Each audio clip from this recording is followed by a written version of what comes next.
သာသနာတော်နှစ်2550ခုနှစ်ကောဇာတက္ကရာ1385ခုနှစ်ဒီဆောင်မုံလာပြီးကျော်ရှိရဲ့2013ခုနှစ်နိုဝင်ဘာလ25ရက်စကိုင်းတိုင်းဒေသကြီးစကိုင်းမြို့မဟာသဘောရာယုံကျောင်းတိုက်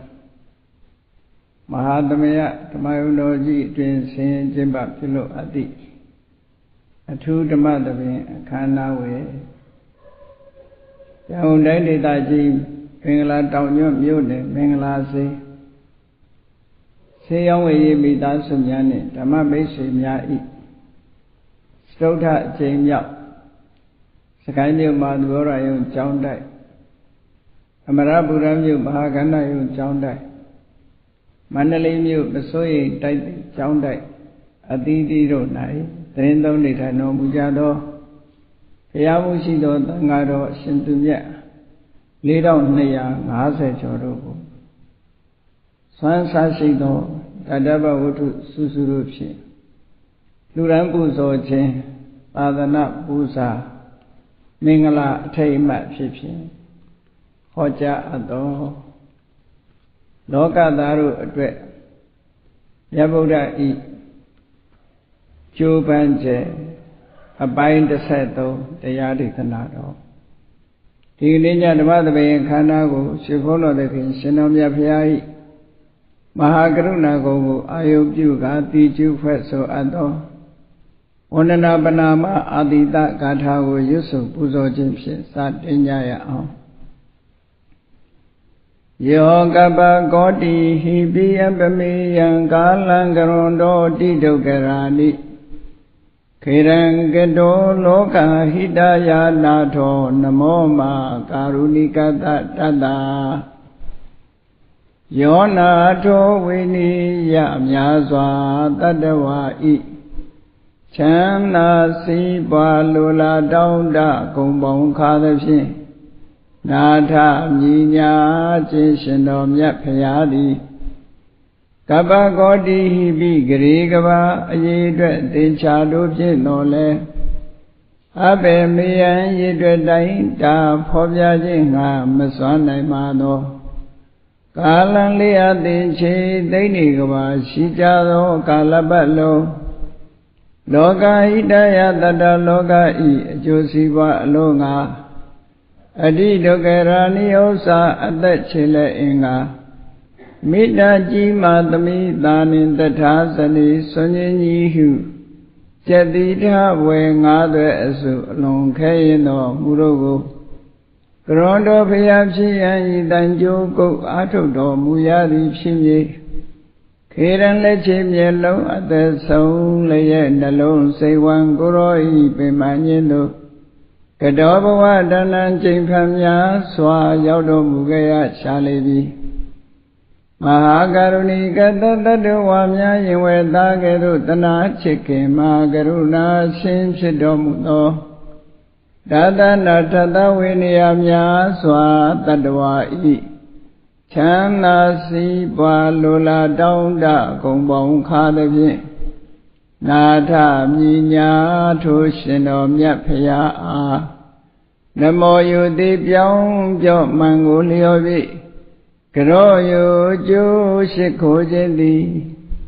အထုဘဝတုစင်စစ်မဲ့သွေဖြစ်ပါစေတည်း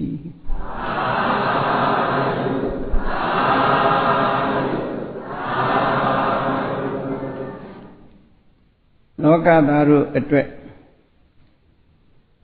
မြတ်ဗုဒ္ဓဤကျိုးပန်းချက်အပိုင်း12မြတ်စွာဘုရားသခင်ကိုရောမြတ်ဟာဘုရားအဖြစ်သို့မရောက်မီပါရမီဖြည့်စဉ်ကာလကစပြီးလောကသားတို့အတွက်ကျိုးစီးပွားဖြစ်ပွားမှုတဲ့မဟာကရုဏာကိုအခြေခံပြီးတော့ကျိုးပန်းအထောက်လာခဲ့တာဘုရားဖြစ်တဲ့အချိန်မှလည်းပဲကိုရောမြတ်ရဲ့ပြောဆိုလှုပ်ရှားမှုတွေအားလုံးဟာလောကသားတို့ရဲ့အကျိုးအတွက်သာအလုံးလုံးနေခြင်းသာဖြစ်တယ်စိတ်ကူးကြံစည်ခြင်းပြောဆိုခြင်း ကို ကိုရီလက်ရောက်လောက်ကင်ခြင်းဆိုတဲ့ဒီမနောကံဝစီကံကာယကံလို့ဆိုတဲ့အမှုခတ်သိမ်းဟာလောကသားတွေအတွက်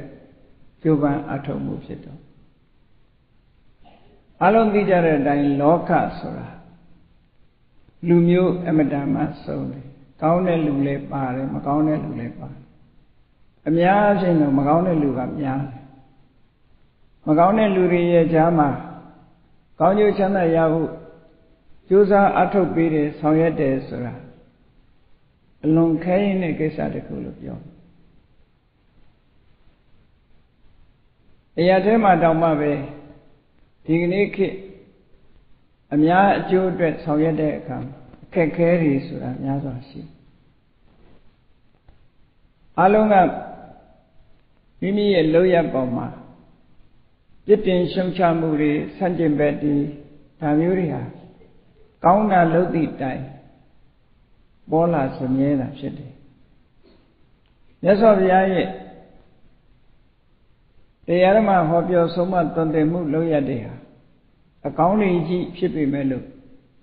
လောကသားတွေရဲ့စိတ်ထားယုံညံ့မှုကြောင့်မြတ်စွာဘုရားပေါ်မှာမလိုမုန်းထားမှုတွေဟာဖြစ်စမြဲပဲသို့တော့ဘယ်လိုအခက်ခဲဘယ်လိုပြဿနာတွေနဲ့ပဲကြုံတွေ့မြတ်စွာဘုရားဟာသိခံခြင်းခွင့်လွှတ်ခြင်းစင်စစ်မပြတ်ကြိုးပမ်းအထောက်ခြင်းဖြင့်အချိန်တန်သောပြဿနာတွေဟာပြေလည်သွားပြီးမိမိရဲ့လောကီဆောင်ရွက်မှုကိုဆက်လက်ဆောင်ရွက်သွားတာပဲဖြစ်တယ်အခုလောကသားတို့အတွက်ကြိုးပမ်းချက်ခုနဝါမြောက်သာဝရိန္ဒနတ်ပြည်မှာသရင်သုံးနေထိုင်ပြီးအဘိဓမ္မာတရားကိုဟောခဲ့တယ်လူပြည်ပြန်ကြွလာပြီးတော့သင်္ကတ္တနဂရလို့ခေါ်တဲ့သင်္ကတ္တမြို့အနီးမှာသာဝရိန္ဒနတ်ပြည်ကဆင်းသက်လာပြီးတော့လူသားတွေရဲ့ကောင်းကျိုးကိုဆောင်ရွက်ဖို့ခရီးဒေသစာရီကြွချင်ခဲ့တာသင်္ကတ္တမြို့ကနေတာဝတိကြွမြတ်စွာဘုရားရဲ့အစွမ်းတကူတွေကိုရှင်ပြိုင်နိုင်စွမ်းမရှိတဲ့အညတ်ဒိဋ္ဌိယလို့ဆိုတဲ့တခြားဘာသာဝင်တွေဟာမြတ်စွာဘုရားပေါ်မှာနာကြီးစိတ်တွေဖြစ်ပွားခဲ့ဒါကထုံးစံအတိုင်းပဲရှုံးတဲ့လူကစိတ်ဆင်းရဲရပြီးနိုင်တဲ့လူကရံများတယ်ဆိုတာဘုရားပေါ်မှာအကွက်ချောင်းပြီးတော့အကွက်မိတိုင်းအနည်းဆုံးအမြင်ပြက်အောင်နာမည်ပြက်အောင်အပုတ်ချဖို့ကြိုးစားကြဒါကြောင့်မို့မြတ်စွာဘုရားတာဝရိန္ဒနတ်ပြည်ကပြန်ကြွလာပြီးတာဝတိမြို့ဘက်ခရီးထွက်လို့တာဝတိဘက်ရောက်လာတဲ့အခါမှာဆွဆွဲမှုကြီးနှစ်ရက်နဲ့ကြုံတွေ့ရတယ်အင်တန်ကြီးမားတဲ့ဆွဆွဲမှုကြီးပဲပရမဆုံးဆွဆွဲမှုကစိန်စမာနဝိကာရဲ့ဆွဆွဲမှုအဲဒီဆွဆွဲမှုနဲ့ပတ်သက်ပြီးတော့မြတ်စွာဘုရားသခင်ရဲ့စိတ်နေသဘောထားဟာလောကသားတို့အပေါ်မှာသိကံခွင့်လွှတ်ခြင်းနဲ့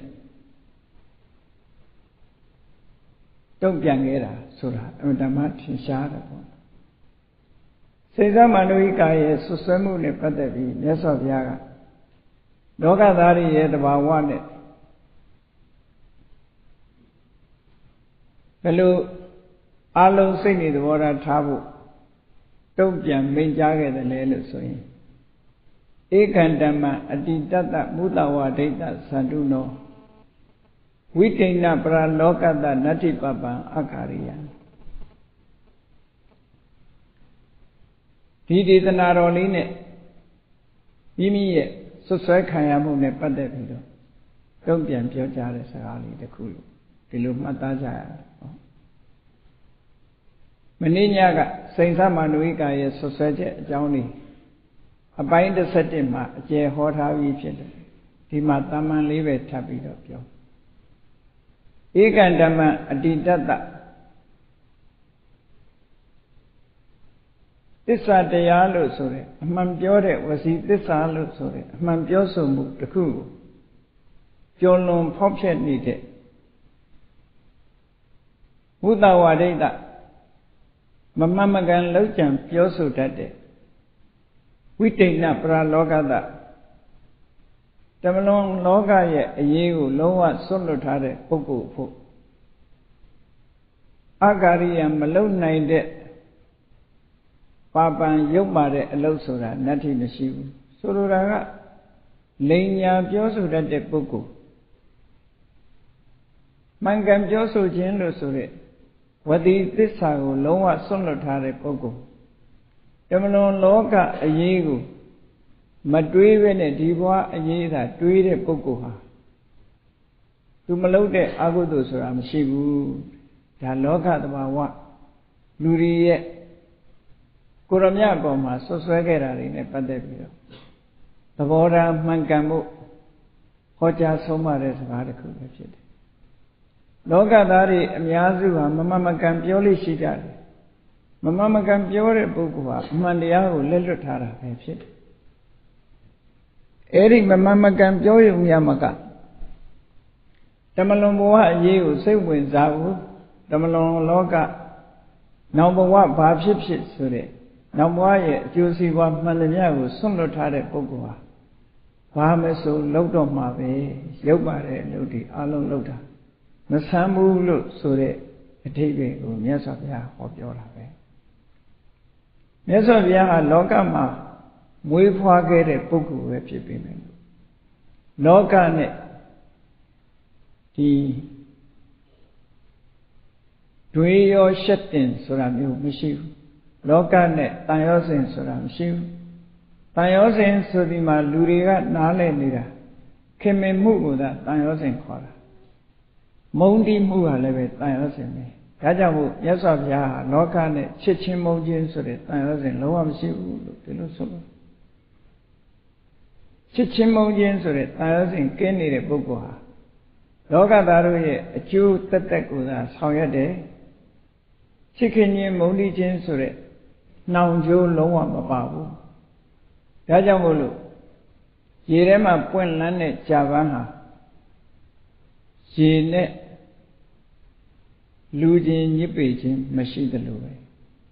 လောကထဲမှာမွေးဖွားလာပြီးလောကထဲမှာကြီးပြင်းရတဲ့မြတ်စွာဘုရားသခင်ကိုရောမြတ်ရဲ့စိတ်ဓာတ်ဟာဘယ်သူကိုဘုံမှာတန်ရောစဉ်တွေ့တာမှုဆိုတာမရှိလို့လွတ်လွတ်လပ်လပ်လောကသားတွေရဲ့အကျိုးကိုဆောင်ရွက်တော်မူတာဖြစ်တယ်လောကသားတွေကမိမိကိုကြည်ညိုလေးစားပြီးပူဇော်ပတ်သကြရင်လေမြတ်စွာဘုရားရဲ့နှလုံးသွင်းကဘာလဲအေးကုသိုလ်ပူဇော်ပတ်သခြင်းဖြင့်လောကသားတွေကုသိုလ်ရကြတာဒီကုသိုလ်ဟာအမတန်မှကောင်းတယ်ဒီကုသိုလ်အကြောင်းပြုပြီးတော့ချမ်းသာဒုက္ခရကြမှာပဲလို့ဒီလိုပဲနှလုံးသွင်းလောကသားတွေကမိမိကိုဆန့်ကျင်မဲ့လုပ်ပြီးတော့စော်ကားမော်ကားပြောလို့ရှိရင်လေအေးဒီအကုသိုလ်တရားဟာမကောင်းတဲ့အကျိုးကိုပေးတတ်တယ်အကုသိုလ်တရားလွှမ်းမိုးခြင်းခံရတဲ့တရားဝါတွေရဲ့ဆင်းရဲဒုက္ခဟာအင်မတန်မှပဲကြီးမားလာပါလားလို့မဟာကရုဏာတရားနဲ့ပဲမြတ်စွာဘုရားဟာလောကသားတွေပေါ်မှာမုန်းတီးခြင်းဆိုတာလုံးဝမဖြစ်ဘူးပေါ့ဒီလိုကရုဏာထားပြီးတော့မေတ္တာပွားသီးခံခြင်းခွင့်လွှတ်ခြင်းနဲ့လောကသားတွေပေါ်မှာဆက်ဆံပြီးတော့ကောင်းကျိုးချမ်းသာရဖို့အတွက်လမ်းညွှန်မှုပြုတာအခုဒီသီသနာတော်မှာတိုက်ရိုက်မိန့်ကြားလိုက်တဲ့စကားကတော့မမှန်မကန်လိမ်ညာပြောဆိုတဲ့ပုဂ္ဂိုလ်တွေဟာအကုသိုလ်မှန်သမျှလုပ်တတ်တယ်လို့ဆိုတာအေးအကုသိုလ်မှန်သမျှလုပ်ရင်တော့ဒုက္ခရောက်မှာပဲလို့ဆိုတယ်အနေအထားတစ်ခုကိုမြတ်စွာဘုရားဖော်ကျူးခြင်းပဲဖြစ်တယ်မမှန်ကန်ကန်လုပ်တတ်တဲ့စိတ်ကောင်းရှိတဲ့ပုဂ္ဂိုလ်တွေဖို့ကတော့အကုသိုလ်မှန်သမျှရှောင်ရမှာပဲဆိုတဲ့အဓိပ္ပာယ်ကိုပြန်အားဖြင့်သိခွင့်ရကြတယ်ပေါ့အဲ့တော့စိန်စမာဏရဲ့ဆွဆွဲမှုဟာမြတ်စွာဘုရားသခင်ကိုရောမြတ်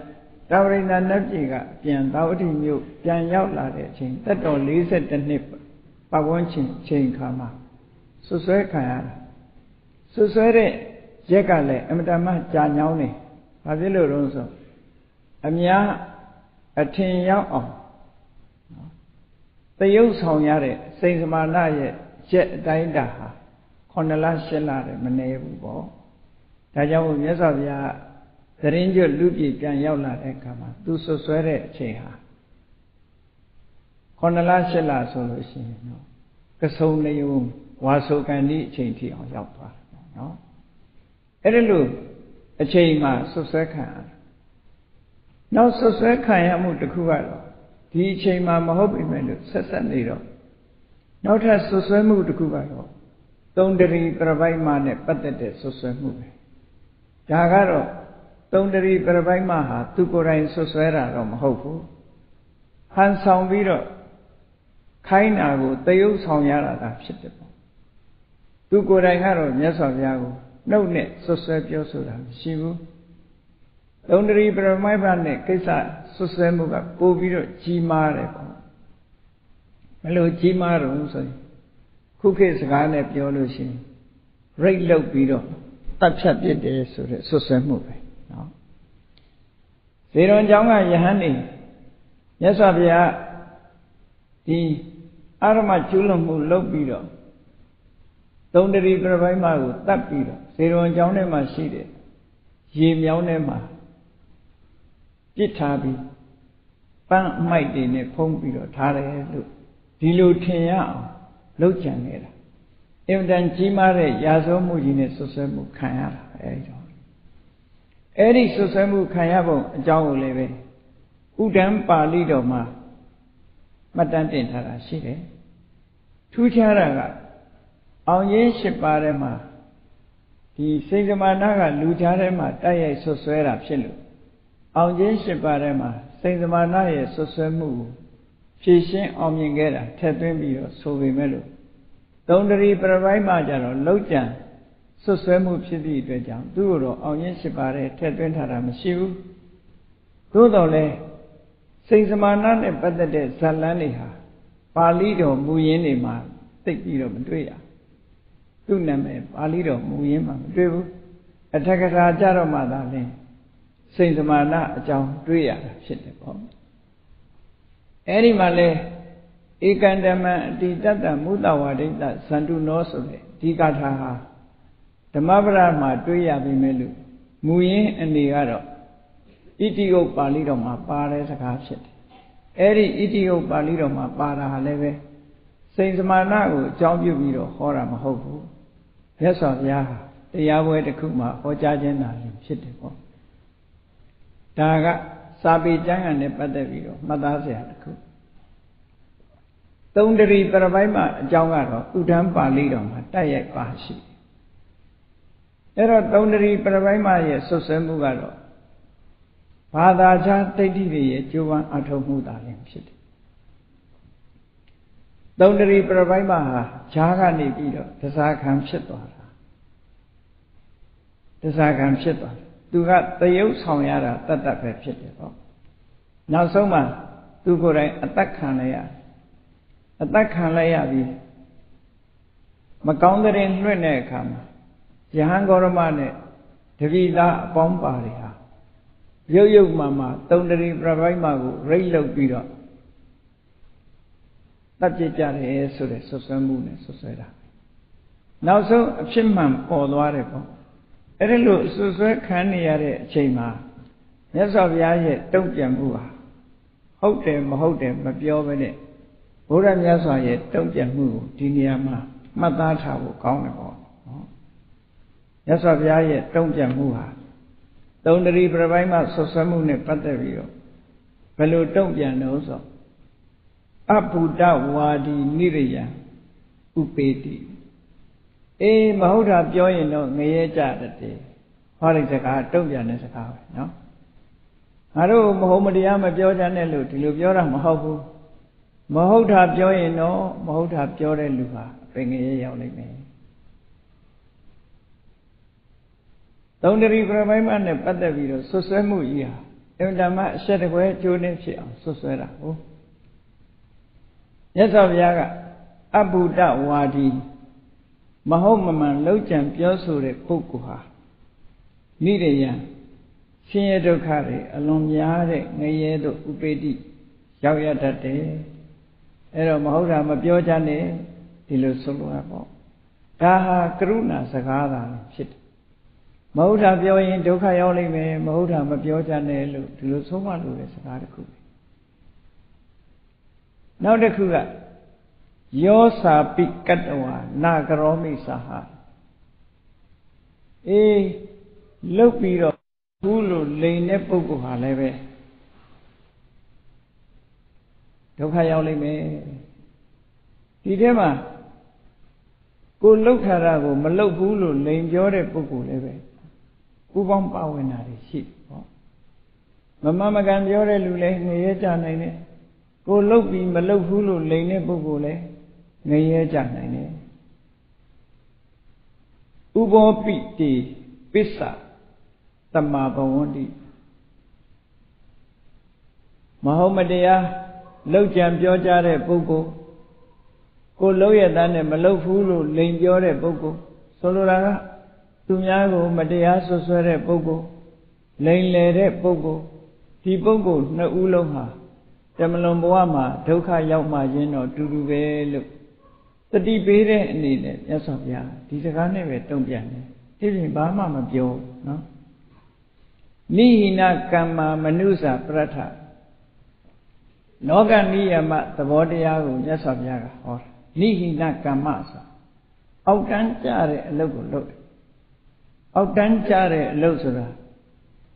သူတော်သူမြတ်တွေသူတစ်ပါးကိုမဟုတ်မတရားဆွဆွဲတဲ့အလုပ်ဟာအလွန်အောက်တန်းကြတဲ့အလုပ်ပဲအလွန်အောက်တန်းကြတဲ့အလုပ်ဒီနေရာမှာတရားဓမ္မနဲ့ပတ်သက်ပြီးတော့ဒိဋ္ဌိယတွေနဲ့မြတ်စွာဘုရားဟာတရားဓမ္မရဲ့စွန့်ရည်တတ္တိတွေကိုရှင်ပြိုင်ကြရတဲ့အခါမှာမြတ်စွာဘုရားက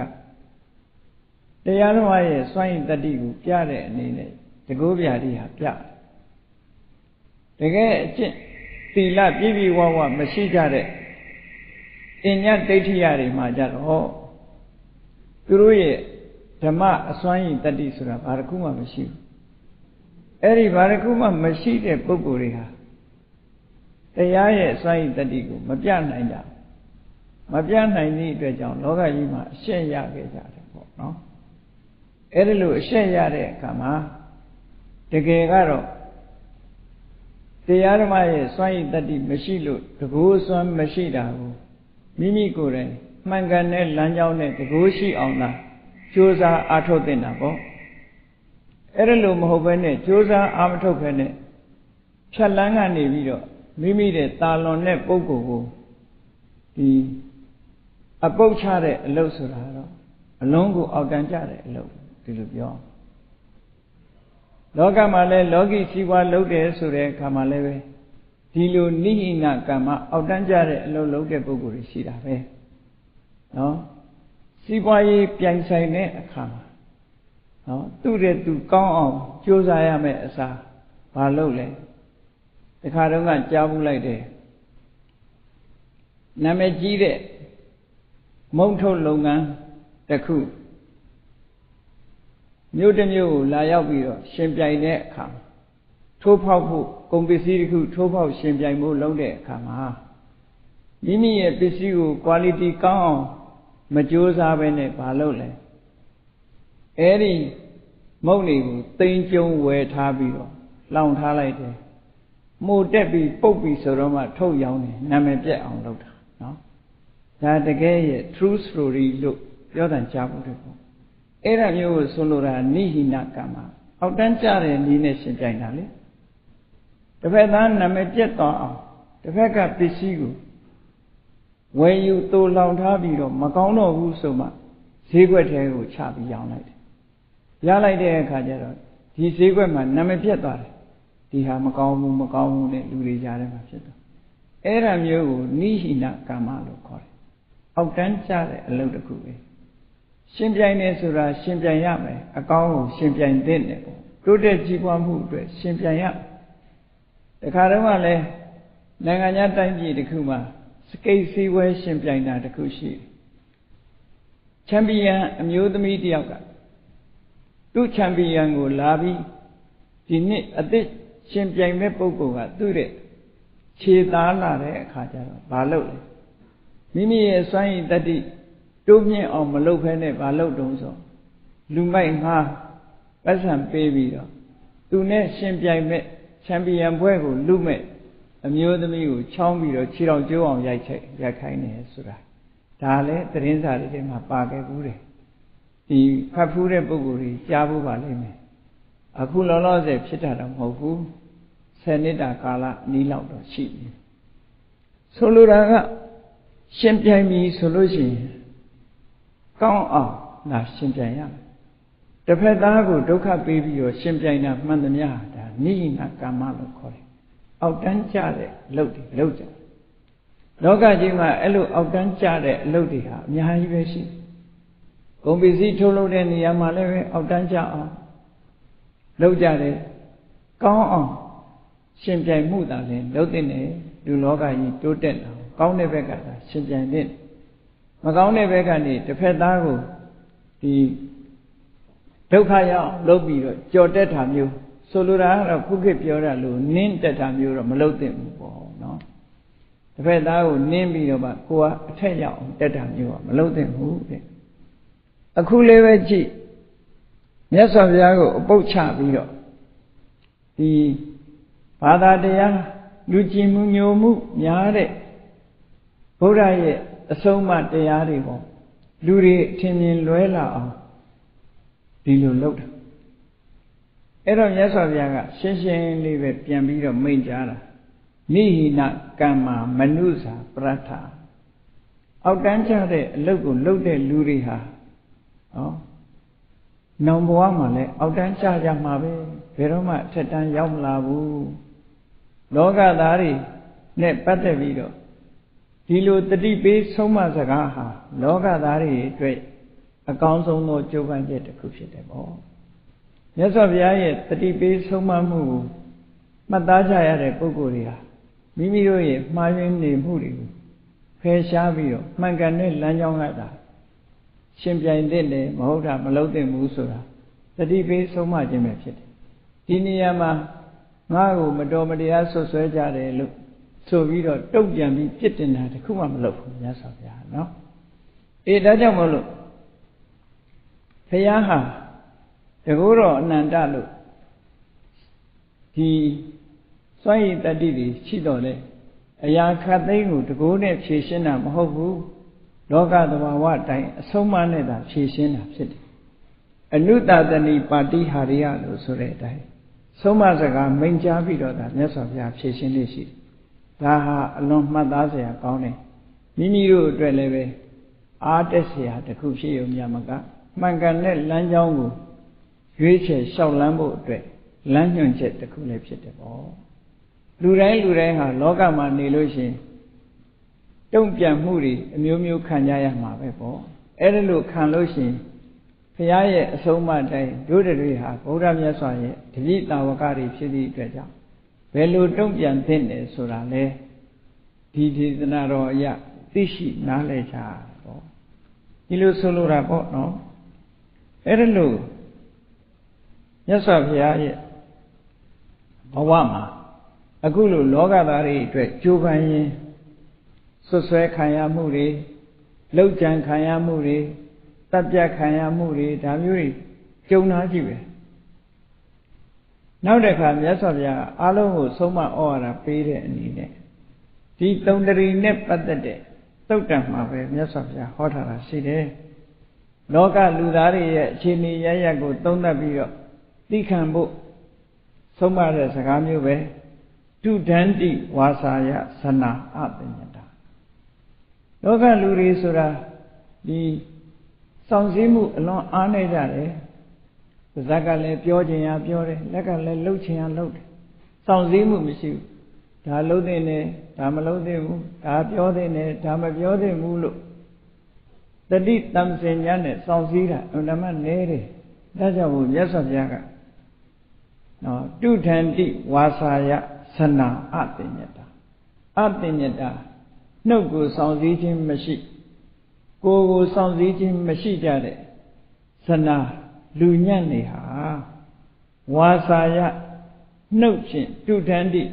တစ်ဖက်သားဒုက္ခရောက်အောင်ပြောတတ်ကြတယ်ဟုတ်တယ်စီးပွားရေးဆိုလဲစီးပွားရေးလူမှုရေးဆိုလဲလူမှုရေးပဲအတော်အသင့်ကောင်းတဲ့ပုဂ္ဂိုလ်တယောက်ဟာကောင်းတဲ့ထဲမရောက်အောင်gossip လို့ခေါ်တဲ့ဒီအတင်းအဖျင်ပြောတဲ့ဝါသနာကလူတွေမှာတော်တော်များတယ်ပေါ့နော်တော်တော်များတယ်တချို့များထမင်းကျွေးပြီးတောင်မှပဲဒီနားထောင်မဲ့လူကိုထမင်းကျွေးပြီးတော့တောင်မှအတင်းပြောတယ်လို့ကြားဘူးတယ်အတင်းကျွေးတယ်အဲ့ဒါလို့လောကမှာစောင့်စည်းမှုမရှိတဲ့လူညံ့နေဟာတဲ့နှုတ်နဲ့တစ်ဖက်သားကိုထိုးနှက်ကြတယ်ထိုးနှက်တယ်ဟုတ်မဟုတ်ကိုယ့်အလုံးမဟုတ်ဘူးနှလုံးသွင်းရမှာကဘယ်သူတွေဘာလုပ်နေကိုယ့်အလုံးမဟုတ်ဘူးသူ့ကိုသွားပြီးတော့ပုတ်ချစရာမလိုသူလုပ်ရင်သူပဲခံရမှာကိုယ့်အလုံးမဟုတ်သို့သောလောကသားတွေကနေနိုင်လားလို့ဆိုမနေနိုင်ဘူးတူလာလုပ်ပြီလေကြားပြီလားဆိုတာလေးကစကြားပြီလားဆိုတာလေးကစတော့တခါတော့ဂျာနေတဲ့တောင်မှပဲဒီအသုံးလေးကိုခဏခဏသုံးတာတွေ့တယ်ဒါလောကသားတွေရဲ့အသုံးတစ်ခုပဲလာမပြောဘဲနဲ့ဘာဖတ်ပြီးသားဆိုလားပြောတယ်နော်လူတွေရဲ့အကျင့်ကိုသတင်းလေးထူလာလို့ရှိရင်ပြောချင်တာဟုတ်တယ်မဟုတ်တယ်မသိဘူးပြောချင်အဲ့ဒါကိုဆိုတာအပညတစောင့်စည်းမှုမရှိတဲ့ဇနာလူတွေဟာဝါစာယနှုတ်ဖြင့်တုထန္တိထိုးနှက်ကြတယ်တဲ့ဟိုလူထိုးနှက်ဒီလူထိုးနှက်မကောင်းတဲ့ဆိုပို့အရင်ပြောတာမကောင်းတဲ့ဆိုပို့ပြီးတော့များကြီးပြောတတ်တယ်အဲ့ဒီမှာဥပမာလေးနဲ့မြတ်စွာဘုရားဟောထားတယ်တရိဟိသင်္ကာမကတံဝကုံစရံရှေ့တန်းစစ်မျက်နှာမှာတိုက်ပွဲဝင်တဲ့ဆင်မြောင်ကြီးကိုမြားနဲ့ဝိုင်းပြီးတော့ပြစ်ကြတယ်လို့ပဲဒါကရှေးခေတ်ကစစ်တက်တဲ့အခါမှာဆင်နဲ့တိုက်တာဆင်ဟာတကယ်ရှေ့တန်းစစ်မျက်နှာမှာရှေ့ဆုံးကတက်ရတာဆိုတော့အဲ့ဒီဆင်ဟာရန်သူတွေရဲ့မြားတံအထိဆုံးပဲဒီလိုဆိုပေါ့တရိဟိသင်္ကာမကတံဝကုံစရသင်္ကာမကတံစစ်ပွဲသို့ရောက်သွားတဲ့ကုံစရံဆင်မြောင်ကြီးကိုတရိဟိမြားတို့ဖြင့်ပြုထန္တိဝိယဝိုင်းဝန်းပြစ်ခတ်ကြတဲ့ကဲ့သို့ဒီလိုပဲဝိုင်းပြီးတော့ပြစ်ခတ်ကြသလိုနှုတ်နဲ့ထိုးနှက်ကြတယ်သုတ္တဝါနဝါကျံဖရုတံဥဒိရိတံအဓိဝါတယေဘိက္ခုအဒုဋ္ဌခိနောအဒုဋ္ဌစိတ်တော်မြတ်စွာဒါတတိဘေးစကားအနေနဲ့ပြောတာသုတ္တဝါနဝါကျံဖရုတံဥဒိရိတံကြံ့ကြံ့ထန်ထန်ထိုးနဲ့ပြောဆိုလာတဲ့စကားတွေကိုယ့်အပေါ်မှာမလိုမုန်းထားကြမ်းတမ်းစွာထိုးနဲ့ပြောကြားလာတဲ့စကားတွေဆိုလို့ရှိရင်နဲ့စိတ်မဆိုးနဲ့စိတ်မဆိုးပဲနဲ့အဓိဝါတယေထားလိုက်ပါမေ့ထားလိုက်နော်အဓိဝါတယဆိုတာအောင့်ဤပြီးတော့နေတာကိုအဓိတုံ့ပြန်ပြီးတော့မလုပ်တော့ဘူးထားလိုက်ဆိုပြီးတော့နေတာအဓိဝါတယမြန်မာလိုတော့သီခံတယ်လို့ဆိုတာသီခံတယ်ဆိုတာနေလိုက်တယ်တုံ့ပြန်မှုမလုပ်ဘူးတုံ့ပြန်မှုမလုပ်ဘူးဆိုတာကာယကံနဲ့သာတုံ့ပြန်မှုမလုပ်တာမဟုတ်ဘူးဝစီကံနဲ့လည်းတုံ့ပြန်မှုမလုပ်ဘူးမနောကံနဲ့လည်းတုံ့ပြန်မှုမလုပ်ဘူးဆိုတာကိုထင်ရှားအောင်လို့အထုဋ္ဌစိတ်တော်ပြစ်မှားလို့တဲ့စိတ်လုံးဝမရှိပဲနဲ့နော်အဓိဝါတည်းသိခံပြီးတော့နေရမယ်လို့ဘုရားမြတ်စွာကအခုလို့ကြီးမားလာတဲ့ဆွဆွဲမှုပြဿနာကြီးတွေနဲ့ပတ်သက်ပြီးတော့ဒီစကားကိုဟောကြားခဲ့တာဖြစ်တယ်။ဒါကြောင့်မို့လို့မိမိတို့တွေမှာမဟုတ်မတရားဆွဆွဲခံလာရတဲ့ခါမှဆိုရင်အိုးမြတ်စွာဘုရားတော်ဆွဆွဲခံရသေးတာပဲတို့တွေဟာဘာမို့ဆွဆွဲမခံရမှာလဲဆိုပြီးတော့ဒီဘုရားရဲ့စကားတော်လေးတွေကိုရင်ထဲနှလုံးထဲမှာသိမ့်ထားပြီးတော့သိခံဖို့ဒီလိုဆိုလိုတာပေါ့နော်သိခံမှုဟာအမှန်တမ်း တိခဏ်ချင်းဟာတရားမင်းကြီးပြောတယ်လို့နှစ်ဦးလုံးအတွက်ကောင်းတယ်ကိုယ့်အတွက်တင်မဟုတ်ဘူးကိုယ့်အတွက်လည်းကောင်းတယ်သူ့အတွက်လည်းကောင်းတယ်ဘာကြောင့်သူ့အတွက်ကောင်းတယ်လဲလို့ဆိုရင်ကိုယ့်ကိုစော်ကားနေတဲ့ပုဂ္ဂိုလ်ကိုတုံ့ပြန်လိုက်မယ်ဆိုလို့ရှိရင်ပို့ပြီးတော့သူကဒေါသထွက်လာကိုယ်ကတုံ့ပြန်သည့်အတွက်ကြောင့်ဒေါသတွေပို့ထွက်လာမယ်ဒေါသထွက်ရင်သူကပြန်တုံ့ပြန်မယ်တုံ့ပြန်မှုတွေဟာပို့ပြီးတော့ပြင်းထန်လာမယ်ဒီဘက်ကတစ်ချက်ခေါက်ရင်ဟိုဘက်ကနှစ်ချက်ခေါက်မယ်ဟိုဘက်ကနှစ်ချက်ခေါက်ရင်ဒီဘက်ကလေးချက်ခေါက်မယ်ဆိုပြီးတော့တိုးတက်လာမှာပဲဖြစ်တယ်အေးတစ်ဖက်ကလှုပ်တာကိုမတုံ့ပြန်မဲနဲ့နေလိုက်လို့ရှိရင်တုံ့ပြန်မှုမရသည့်အတွက်ကြောင့်ဟိုတစ်ဖက်ကတဖြည်းဖြည်းနဲ့ငြိမ်အေးသွားတာပဲဒီအဓိပ္ပာယ်ကိုဆွလို့တယ်နော်ငြိမ်အေးသွားတယ်အဲ့ဒါလိုပဲသိခံမှုဆိုတာအင်တမအရေးကြီးတယ်လို့မြတ်စွာဘုရားဒီလိုဟောတယ်ဒါကတာဝရိဏနတ်ပြည်ကပြန်ရောက်လာပြီးလူပြည်မှာဒီမြတ်စွာဘုရားရဲ့ကြုံတွေ့ရတဲ့ဆွဆွဲခံရမှုတွေနဲ့ပတ်သက်ပြီးတော့မှတ်သားစရာတွေပေါ့အဲတော့မြတ်စွာဘုရားရဲ့တက်တော်ဟာ40ကျော်လာပြီ42နှစ်ရောက်လို့အခုလို့ဆွဆွဲခံရပြီးတဲ့နောက်မှာမြတ်စွာဘုရားသာဝတိမြို့ကနေပြီးတော့ဘယ်ကိုကြွသွားတော့လို့ဆိုတော့ဘက္ခတိုင်းသုတ္တမာရခိရမြို့ကြွသွားအဲ့ဒီသုတ္တမာရခိရမြို့မှာပဲမြတ်စွာဘုရားဟာရှစ်ဝါမြောက်ဝါကတ်တော်မူခဲ့တာဖြစ်တယ်ပေါ့ရှစ်ဝါမြောက်သုတ္တမာရခိရဘက္ခတိုင်းဆိုတာမြတ်စွာဘုရားအဲ့ဒီဘက္ခတိုင်းကြွတဲ့အခါမှာအင်တမမြတ်စွာဘုရားပေါ်မှာတန်ရုံးစဉ်ကြီးမားတဲ့ပုံနာကြီးဇနီးမောင်နှံနဲ့လေတွေ့ကြရနကုလပိတာနကုတမာတာဆိုမြတ်စွာဘုရားကိုမြင်တာနဲ့ပထမဆုံးအကြိမ်မြင်လိုက်တာနဲ့ဘာပြောတော့ဆိုရင်ငါသားတို့ကိုပြစ်ပြီးတော့ဘယ်သွားနေတာလဲလို့သူတို့စိတ်ထဲမှာလုံးဝသားပဲပျောက်ဆုံးနေတဲ့သားတစ်ယောက်နဲ့ပြန်တွေ့တယ်လို့သူတို့ယူဆပြီးတော့မြတ်စွာဘုရားရဲ့ခြေသလုံးကိုဖက်ပြီးတော့ငိုကြွေးသည့်ထိအောင်သူတို့ရင်ထဲမှာခံစားကြမြတ်စွာဘုရားကပြန်လီမမိန်ကြားတဲ့အခါမှာယဟန်တွေကသို့လောတန်တရားဖြစ်လာတယ်အားလုံးသိထားတာမြတ်စွာဘုရားကတာဝတိမြို့ဒီကောသလတိုင်းကပိလဝတ်မြို့သုတ္တရဏမင်းကြီးနဲ့မေရောမာယာတို့ကမွေးတဲ့သားဆိုတာအားလုံးသိထားအခုဒီနကုလပိတံနကုတမာတာဆိုတဲ့ပုံနာဇနီးမောင်နှံကဖះကိုသူတို့သားပါလို့ပြောတယ်မြတ်စွာဘုရားကလည်းဟုတ်တယ်မဟုတ်ဘူးဘာမှမပြောဘူးငြိမ်နေတယ်အကြောင်းဘယ်လိုရှိသလဲလို့စဉ်းစားလာတဲ့အခါမှာမြတ်စွာဘုရားကအေးတစ်ချိန်လုံးကဟုတ်တယ်အတိတ်ဘဝကိုကြည့်မယ်ဆိုရင်ဟာသူတို့လက်ထဲမှာကြီးပြင်းခဲ့ရတယ်ဘဝပေါင်းများစွာသူတို့နဲ့သာသမီတော်ခဲ့ရတယ်ဆိုတဲ့အကြောင်းဘဝ900သားတော်ခဲ့ရတယ်ဆိုတဲ့အကြောင်းသူတို့နဲ့နိစ္စတဲ့ဘဝပေါင်းဟာထောင်ကျော်ထိအောင်ရှိခဲ့တယ်ဒါကြောင့်ဘဝကပြီးတဲ့အတိတ်ကတန်ရောစင်နဲ့ငါ့ပေါ်မှာသာသမီလို့ခင်မင်းနေခြင်းပဲဖြစ်တယ်ဆိုတာယဟန်တွေဟာသိရှိသွားကြတယ်ပေါ့အဲ့ဒီနကုလမာတာနကုလပိတာတို့ဆိုတာ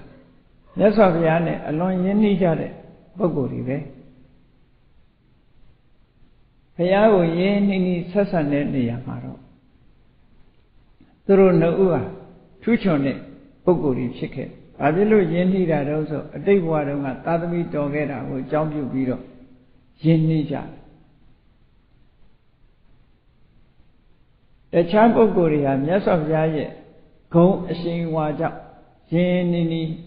ပြောဆိုဝတ်တာမဟုတ်ဘူးဂုဏ်အမတမကြီးတယ်မြတ်စွာဘုရားနာကိုမချင်းကပ်ရဲကြဘူးဒီပုံနာဇနီးမောင်နှံကတော့အလုံးကိုရင်းနှီးနှီးမြတ်စွာဘုရားကိုစကားပြောတာကလည်းတရင်တနည်းပြောတယ်သွားရလာတာနေတာထိုင်တာအစပြီးတော့သူတို့ဟာတရင်တနည်းဆက်ဆံကြတယ်နောက်ဆုံးသူတို့နှစ်ဦးဟာဘာသာတရားနဲ့ပတ်သက်ပြီးတော့ အနာဂံအဆင့်အထိရောက်ရှိပြီးတော့သွားကြတယ်နော်ဘက်ကတိုင်းကိုမြတ်စွာဘုရားဟာအချိန်ချင်းကြွခဲ့ဘူးတယ်သို့တော့ဒီတစ်ချိန်ကြွတာကတော့ဘက်ကတိုင်းကိုဘက်ကတိုင်းမှာဝါဆိုဖို့ကြွရောက်လာခြင်းပဲဖြစ်တယ်ပေါ့ဒီဘက်ကတိုင်းအရင်ကြွခဲ့တုန်းကတော့ဒီဘက်ကတိုင်းမှာဘယ်သူနေတယ်လဲဘယ်သူအုပ်စိုးတယ်လဲလို့ဆိုတော့ဥတေနမင်းနဲ့ဝတုလဒတ္တာမိဖုရားတို့ကမွေးဖွားလာတဲ့ဘောဓိမင်းသားဆိုတာရှိတယ်အဲ့ဒီဘောဓိမင်းသားကိုဘက်ကတိုင်းသုတ္တမရခိရမြို့မှာမြို့စားအနေနဲ့ပေးထားတယ်ပြီးတော့သူကဘက်ကတိုင်းမှာနေထိုင်နေတာပေါ့နော်အဲ့တော့ဒီတစ်ချိန်မြတ်စွာဘုရားဘက်ကတိုင်းကြွတာဟာအခုလို့ရှစ်ဝါမြောက်ကြွတော့ကနဲ့ကြွတာဟုတ်ပုံမရဘူးတက်တန်းတွေကိုကြည့်မယ်ဆိုလို့ရှိရင်တော့သို့တော့စာပေကျမ်းဂန်ထဲမှာမှတ်သားထားတာမြတ်စွာဘုရားဘက်ကတိုင်းကြွပြီးတော့ဘေတကလတောထဲမှာသရင်သုံးနေထိုင်တယ်အဲ့ဒီသရင်သုံးနေထိုင်တဲ့အချိန်မှာဘေတကလမြို့မှာမြို့စားဖြစ်တဲ့ဘောဓိမင်းသားဟာအမတန်လှပဆန်းကျယ်တဲ့ခုခေတ်လို့ဆိုရင်ဒီဇိုင်းထူးခြားတဲ့ဒီဇိုင်းနဲ့ဒီဇိုင်းထုတ်ပြီးတော့သူနေဝရစဏ္ဏပြတ်သက်ကြီးကိုဆောက်လုပ်တယ်ကောကနုဒဆိုတဲ့ပြတ်သက်ကြီးကိုဆောက်လုပ်တယ်ကြာပွင့်ကြီးတရံထည့်ပြီးတော့ကောင်းငင်ကိုပြန်တက်နေတဲ့ပုံစံမျိုးအင်တမလှပဆန်းကျယ်တဲ့ပြတ်သက်ကြီးကိုဆောက်တယ်ဒါပေမဲ့လို့ဒီမင်းသားဟာအလွန်ရက်စက်တဲ့လူတစ်ယောက်လိုပဲပြောရမှာဒီဒီဇိုင်းထုတ်ပြီးတော့ဒီကောကနုဒပြတ်သက်ကြီးကိုဆောက်လုပ်တဲ့ခုခေတ်စကားနဲ့ပြောရင်အင်ဂျင်နီယာပေါ့နော်ဒီဇိုင်းထုတ်ပြီးတော့ဆောက်ပေးတဲ့ပုဂ္ဂိုလ်နောင်ဒီလိုဟာမျိုးတွေဆောက်မှဆိုလို့မျက်လုံးနှလုံးကိုဖောက်ပစ်တယ်လို့ရဲဆက်ဆက်မျက်လုံးကိုဖောက်ပစ်တယ်လို့ဒီလိုလဲဆိုတယ်နောက်ဇတ်ထဲမှာဒီလိုအဖြစ်မျိုးကြတော့ဘယင်လှုပ်တဲ့ပုဂ္ဂိုလ်ကအခုလိုတခြားလူတွေရဲ့စံနှံပြတ်သက်တွေမဆောက်ရအောင်လို့ဆိုပြီးတော့တတ်မယ်လို့ကြံစည်နေတဲ့အချိန်မှာဒီပြတ်သက်ကြီးကိုအတော်နဲ့အပြီးမတတ်ဖက်နဲ့တိတ်တဆိတ်ပြတ်သက်ဆောင်ရင်အတွင်းမှာပဲဆောက်လုပ်တဲ့လက်သမားဆရာအင်ဂျင်နီယာကအထဲထဲမှာ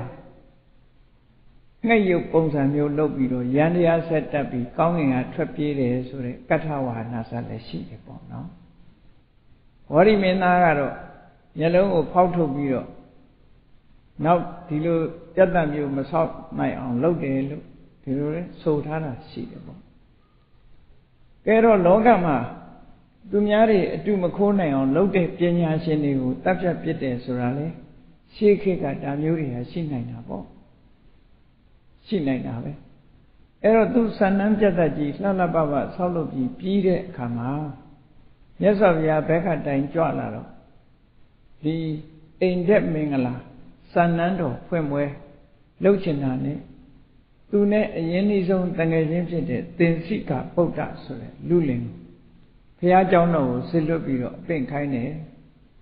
ဘောဓိမင်းသားကအရှင်ဘုရားရဲ့ခြေတော်ဆုံးကြာပရုံကိုရှိခိုးလိုက်ပါတယ်ရှင်ဘုရားရဲ့ကျမ်းမာရေးကိုလည်းပဲမေးမြန်းလိုက်ပါတယ်အခုသူနေဖို့စံနှံပြတ်သက်ဆောက်လုပ်တာစံနှံပြတ်သက်အသစ်ကြီးပြီးနေပါပြီဘယ်သူတဦးတယောက်မှလူသားတွေကမနေဘူးသေးပါဘူးအဲ့ဒီစံနှံပြတ်သက်ကြီးပေါ်မှာမင်္ဂလာဖြစ်စိမ့်သောမှာအရှင်ဘုရားအမှုရှိတဲ့တန်ဃာတော်တွေ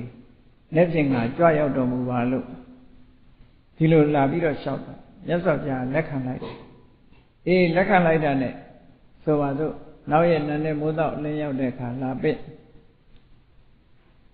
မြတ်စွာဘုရားနဲ့တန်ဃာတွေကြွသွားဆန္ဒပြတ်ဂိတ်ဝရောက်တဲ့အခါကျတော့ဘောဓိမင်းသားကိုယ်တိုင်ဆင်းပြီးတော့ထွက်ကြိုတယ်သူဘာတွေလောက်ထားတော့ဆိုဆန္ဒပြတ်လေကားရင်ကနေစပြီးတော့အပေါ်ကိုပိတ်ဖြူကြီးခင်းထားပိတ်ဖြူကြီးခင်းထား Kinta Vido Akukaro, Kosoni Kinjura, Kukika Ludia, and Ni Jaide, Orimena, Shu Jaiden to the Baby Kentara. Baby Kimbiro, Gaywagan in Yasavia, Jozo, Shis on Penna. Eri Baby Kentare, Legayan Yaude Kajaro. Tu got Payago, Leoli Chili shouted. Sylvia, he boga, name be Jara Muvalo. Shout of Yasavia, Majoa Bude. Majoa. Did I make yet? Dudia Jane Tash out there, Tadia Jane Tash out there. Yasavia, Majoa. Majoa Vene, Tadia Jane, Jara Muvalo shouted Kajara. Shan and I will fancy it. Now don't have Pala, Shan and now let she like the bone. She like the Shan and Amatiniaga. Yes, of ya, she like it, a she never to a thing. Diniama, oh, let ye look, Yolayabi melu. Yes, of Yaha, Peroma, the Sego Leviro, now let ye and you she would. She be swing, Kanagoa, Soundbiro Chia. Avilo Roso. Yes, of Yaya, a Yuria, Quincetti to Piore. Quincetti so. Senchi the Lume Chin and now go Chilos. Dago, Sabi Jangama, Naga Balokita Lucone. Naga Sura, Sin, a Balokita, now let Chida. Senia now let Chijin, the Golon layer. Sensoregom, Yamura Mola, Zaga do Nidali. Do Zaga now lelo Yarama Mota. O Kala Osuregon or Zaga Sheet. You are a lelo yame. Any sensore that a wagaro, Saka to Ruji. Now lelo yam. Now cheating to Coloniva layer. Yes, of Yaha leve. Shanana Naga needed swing. Shanana would cheat and swing. Kanago Kasam Lopi Mame, Chido Yam. Oh, Erima Shananaga, Tugo, yes, of ya chilate and a teeth. A Kimbare. Yes, of ya, no dog, Toby, Piosam, low, chilate and a teeth. Tide Kaja. Yes, of ya, pass solura less of Tido. The Garo Mina di Pechuri, Yolaiba. Yes, of Yaha. Now, Lu now Dari Poma, Karuna Tare, di Pechuri, Kono Yolaiba, Pelaiba. Yes, of Yaha, di Pechu, Nema Mahofulo. Erelo Meshi there come. Body Mina, the Pechuri, Pecania. Pechuri, Pelaiba, yes, of Yaha, none of what that draw. Erodiniama Sabi Male, the Laupe Palidoma, the Laupe. Yes, of Yaga, Jono Yodeka, Yano Rigus. Somare, Uri Jinyade, Sela Patika, look for it, the Pechuri. Luriga, Mengalago, Eugene Luke, Kentara. Kentaraga, Jaumohogu, the Chaji Vegeti, Palatatamu. Yes, of Yaga. Na Bakui. Say la Patika, Ekamita, Hori, Pechu, Manea, Nay, Doga, what then they look. Pechu, Kentara, name it Wabu, yes of ya, take up of him. Pajalu, Pinya, the Lelo solution. Ludiga, Mengala, Lojin, Yomaga, throw it a twin sega sheep. Body Menaga, Bayi, Vegene, Kenaro, no so. Tuga, Tadami Metongabu. Matonga, yes of Yago, Taye Mameu, to Dadami Tonga Omala, Ya Omala, Soda, to teaching. Teaching there come at the Pell and a baby kinda. I gave it to Dadami Yama, so in yes of Yadi, baby name Java, say, so that you had chesed. Erago Madilu, so Bado, now by my Yahanda Bogoria, Masenda Milo, Madi Vene Joabai, Pelu Lurima, Haguduri, Pella Nine, Yahanda Lubiore. Nga Dilo Nalonto in Tama, Nadilo Yue Tama Madilo, Ninja Dware, so Vido. Now the changer of Pitin Muri, so Samuri Chilla 94. Tajamu, yes of Yaga, baby woman in her. Tuma, Tadri Yanane, Yi Chanle, she would, yes of Yaga, Chile. Havilo Messidos. The chain no one, Duros and Nimona. Then more Jepido. Pele John the Jumbo, my Yapwaja. Everything, my the Chasa, the Amashiro. Eri Pele Joma Shijare, Neti, Net Uri, Drua. အမြဲတမ်းယူပြီးတော့စားကြတယ်နော်အမြဲတမ်းငှက်ဥတွေကိုယူပြီးတော့ပြုတ်စားကြတယ်အဲ့ဒါကြောင့်မလို့သူတို့သားသမီးတွေထွန်းကားတာတဲ့အခုခေတ်လည်းပဲတဖြည်းဖြည်းသားသမီးတွေနဲလာတာလည်းပဲကျက်ဥတွေစားတာများလို့များဖြစ်နေမလားမသိဘူးကျက်ဥကိုတတ်တတ်လွတ်ထင်ပြီးတော့လူတွေကစားနေကြတာပဲအမျိုးစုံပြောကြတာပဲကျက်ဥကတတ်တတ်လွတ်တယ်ဆိုတဲ့လူလည်းရှိတာပဲမလွတ်ဘူးဆိုတဲ့လူလည်းရှိတာပဲတချို့ကလည်းလေဥလို့ပြောတယ်လေဥဆိုရင်ဖောက်ကြည့်လိုက်ရင်လေရှူးပဲနဲ့ထွက်သွားအခုတော့အဲ့ဒါလို့လေလည်းမတွေ့ဘူးเนาะအဲ့တော့ဒါကသတိတည်တဲ့နေရာဖြစ်တယ်ပေါ့သတိတည်တဲ့နေရာကျမရဲ့ဝမ်းကကျွတ်လာကြတဲ့ကဒီထဲမှာသတိဆိုတာမမြင်ရသေးပေမဲ့လို့ပါလာတယ်တဖြည်းဖြည်းမှဒီသတိလေးကကြီးလာတာလူများလို့ပဲပထမံကလလံဟောတိပထမဒီအဆက်အပြောက်ကလေးကလလရေကြီးလေးမှာအဲ့ဒါကိုသက်ရှိတယ်လို့ခေါ်တယ်ဆေးပညာရှင်းပညာရှင်တွေကြတော့ဆေးပညာရှင်တွေအလိုကြတော့အဲ့ဒီချိန်မှာအသက်မဝင်သေးဘူးလို့ပြောကြတယ်မြတ်စွာဘုရားကတော့ဒီလိုမဟုတ်ဘူးယဟန်တော်တွေမှာပါရာဇိကသိက္ခာကိုပြည့်ညတ်ထားတာရှိတယ်ပထမပါရာဇိကတတိယပါရာဇိကအနေနဲ့ပြည့်ညတ်ထားတာရှိတယ်ပေါ့အဲ့ဒီပြည့်ညတ်ထားတဲ့ထဲမှာသေစီလိုတဲ့စေရနာနဲ့မနုဿဝိက္ခဆိုတဲ့လူသားတစ်ယောက်ကိုမတတ်ရဘူးတတ်ပြီဆိုရင်ထိုယဟန်ဟာယဟန်အဖြစ်ကိုစွန့်လွတ်ရမယ်ဆိုတဲ့ပါရာဇိကတတိယပါရာဇိကသိက္ခာကိုပြည့်ညတ်ထားတာရှိတယ်အဲ့ဒီပြည့်ညတ်ချက်မှာမနုဿဝိက္ခဆိုတာဘယ်ချိန်ကစသတ်မှတ်တုံးဆိုလို့ရှိရင်ပထမဝိညာဏံဗတ္တုဗုတံဆိုတဲ့ကလလရေကြီးထဲမှာသတိစိတ်လေးစဖြစ်တဲ့အချိန်ကစပြီးတော့ဒါလူလို့သတ်မှတ်တယ်ပေါ့ဒါကြောင့်မို့ယဟန်တော်တွေဟာအဲ့ဒီအချိန်ကနေစပြီးတတ်ခွင့်မရှိဘူးတတ်မယ်ဆိုရင်ပါရာဇိကကြာမှာပဲကိုယ်ကြာစေးပေးတာကစပါရာဇိကတွေမှာတက်ဝင်လူကောင်ကြီးပေါ်လာမှလူတတ်မှုမဟုတ်ဘူးအဲ့ဒီအချိန်ကနေစပြီးလူတတ်မှုလို့သတ်မှတ်တယ်အခုခေတ်တချို့ဆရာဝန်တွေပြောတာကြတော့ဘယ်လိုတုံးဆိုအဲ့ဒီအချိန်မှာအသက်မရှိသေးဘူးခုနကကျက်ဥအသက်မရှိသေးလို့ဖြစ်လိမ့်မယ်ဒီမှာပဲအကောင်မမြင်ရသေးရင်အသက်မရှိသေးဘူးလို့ယူဆသလားတော့မသိဘူးအသက်ဆိုဒီမှာဇီဝိရုပ်ဇီဝိတနဲ့နာမ်ဇီဝိတကိုခေါ်တာပုတ်မသွားအောင်ထိမ့်သိမ်းဆောက်ရှောက်တာအသက်ပဲစကားပြောတာလှုပ်တာရှားတာ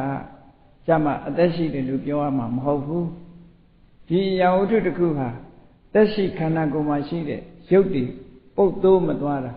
နံတရားတွေဆက်လက်ဖြစ်ပေါ်နေတာဒီပဲလေဇီဝိတရဲ့ဆောက်ရှောက်မှုပဲ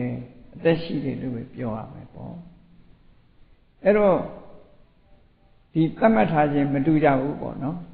မတူကြသည့်အတွက်ကြောင့်ကျက်ဥတွေစားလို့ရှိရင်တော့သားသမီးတိတ်ပြီးတော့ထွန်းကားကြမှာမဟုတ်ဘူးနောက်မောဟကြလို့ရှိရင်တော့ဒီလိုလဲဆိုနိုင်တယ်ပေါ့အခုဒီဘောရိမင်းသားတို့ဇနီးမောင်နှံဟာငှက်တိုက်တွေကငှက်ဥကျုပ်ငှက်ဥတွေကိုယူပြီးတော့အမြဲတမ်းပြုတ်ပြီးတော့စားခဲ့ကြတာအဲ့ဒါကြောင့်မလို့သူတို့သားသမီးရနိုင်တဲ့အနေထားမရှိဘူးတဲ့မရှိသည့်အတွက်ကြောင့်မြတ်စွာဘုရားကသူတို့ရည်ရွယ်ပြီးတော့ခင်းထားတဲ့ပိတ်ဖြူကိုတက်ပြီးတော့မနှင်းဘူးပိတ်ဖြူကိုမကြွဘူးဒီလိုဆိုလို့သို့တော့ဟောရိရာဇကုမာရတုတ်ထဲမှာတော့ဒီအချက်တွေမပါဘူးမြတ်စွာဘုရားကပိတ်ဖြူမနှင်းဘူးရှင်အနန္ဒာကပိတ်ဖြူဖယ်လိုက်ပါမြတ်စွာဘုရားဟာနောက်လူနောက်သားတွေပေါ်မှာကရုဏာထားပါတယ်ဒီလောက်လေးပဲပါတယ်နော်အဲ့တော့မြတ်စွာဘုရားကောကနုရပြတ်တပေါ်ရောက်တဲ့အခါမှာဝရိမင်းသားကသွမ်းမတန်ဃာတွေသွမ်းမကပ်ပြီးဘုရားသွမ်းမဖုံးပေးပြီးတဲ့အခါမှာဝရိမင်းသားကနေပြီးတော့ဒီမြတ်စွာဘုရားနဲ့ဆွေးနွေးလျှောက်ထားတဲ့စကားတွေရှိတယ်ပေါ့နော်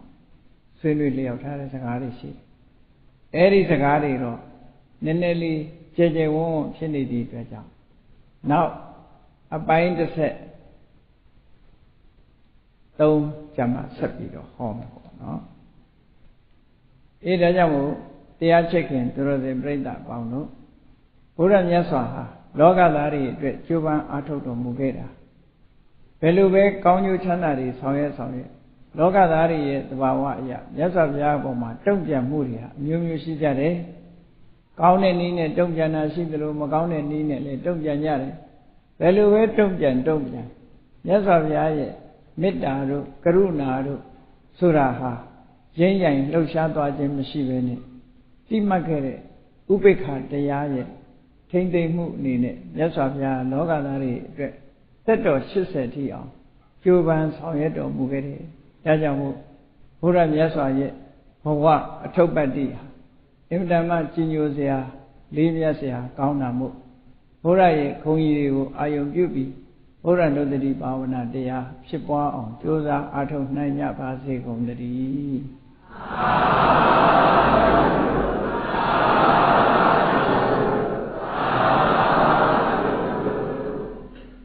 မေတ္တာပို့ရအောင်တတ္တဝါများစွာအေးရန်กว่าချမ်းသာကြပါစေတတ္တဝါများစွာအေးရန်กว่าချမ်းသာကြပါစေမေတ္တာရေချမ်းသုံးငါဖြံငြိမ်းချမ်းကြပါစေမေတ္တာရေချမ်းသုံးငါဖြံငြိမ်းချမ်းကြပါစေသက်ရှိကျမ်းမာစိတ်ချမ်းသာလူရဆန္ဒပြည့်ပါစေသက်ရှိကျမ်းမာစိတ်ချမ်းသာလူရဆန္ဒပြည့်ပါစေဘုံလန္တာဒုက္ခပင်ကစားမေတ္တာပုံနေတုသင်္ကမမနောတရတိတဝိတံပဝါယန္တုဒုက္ခနကမေတ္တာပုံနေတုသင်္ကမစုပေါင်းပုအပ်မေတ္တာတဟုရောင်ယူပါဝင်ငွေလာမင်းနှင့်ရောင်ရင်ရှဲယုံပေါင်းဆောင်ရခြင်းကြောင့်သဗ္ဗေတံကျွင်းမဲ့ဥသုံးလုံးစုံများစွာတတ္တဝါတို့၏မနောတရတိမြင်မြတ်ဖြူစင်အေးကြည်လင်းသည့်ရေစဉ်ပြည့်တင်းစိတ်နှလုံးတည်ဟုသောရေအိုင်ကြီးအတွင်း၌ဒုက္ခပင်ကသာစင်ထာဝရအမြတ်จิตတာယာပွင့်လန်းချမ်းသာဒုက္ခတည်ဟုသောကုမုဒ္ဒရာဇာပန်တို့သည်ဘုံလန္တဝန္တာရှင်မြူဝမုံလူလျက်ကြည်နူးပွဲကြုံဖူးပွင့်ညကုန်သည်ဖြစ်၍ဒုက္ခနခလေအောင်လေတဲ့ရောရှက်သင်ပြန့်ပိတိတိဟုသောယနံတို့သည်ဘဝယန္တုကောင်းစွာမဲ့သွေကြိုင်လိုက်၍နေကြပါစေကုန်တည်း